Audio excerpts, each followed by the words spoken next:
ঘরের ভেতরে 4টে মোমবাতি রাখা ছিল। এবার সেই 4টে মোমবাতি একে অপরের সাথে নিজস্ব ভাষায় কথা বলা শুরু করলো। প্রথম মোমবাতিটা বলল, আমি শান্তি, কেউ আমাকে বেশিক্ষণ জ্বালিয়ে রাখতে পারে না, আমি হুট করে নিভে যাই। তার কিছুক্ষণ পর মোমবাতিটা নিভে গেল। এরপর দ্বিতীয় মোমবাতিটি বলল, আমি বিশ্বাস, শান্তি যেহেতু নেই তাই আমার আর জ্বলে থাকার কোনো প্রয়োজন আমি দেখছি না, তাই আমি এখন নিভে যাব। কথা শেষ করার পর দ্বিতীয় মোমবাতিটিও নিভে গেল। তৃতীয় মোমবাতিটি এবার মুখ খুলল, বলল, আমি ভালোবাসা, বিশ্বাস, শান্তি যখন দুটোই নেই তখন আমারও আর বেশিক্ষণ জ্বলে থাকার কোনো মানেই হয় না।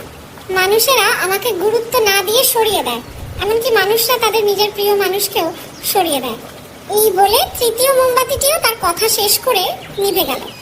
কিছুক্ষণ পর সেই ঘরে একটা শিশু প্রবেশ করলো, একটা বাচ্চা প্রবেশ করে বাচ্চাটা দেখলো যে 3টে মোমবাতি নিভে গেছে, একটাই জ্বলছে, তাও টিম টিম করে জ্বলছে।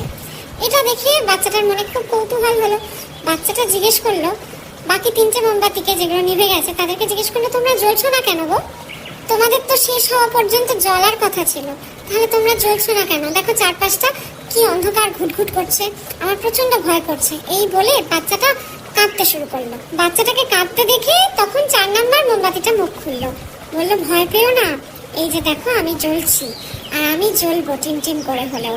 তুমি চাইলেই বাকি 3টে মোমবাতি আমাকে দিয়েই জ্বালিয়ে নিতে পারবে, আমার নাম আশা।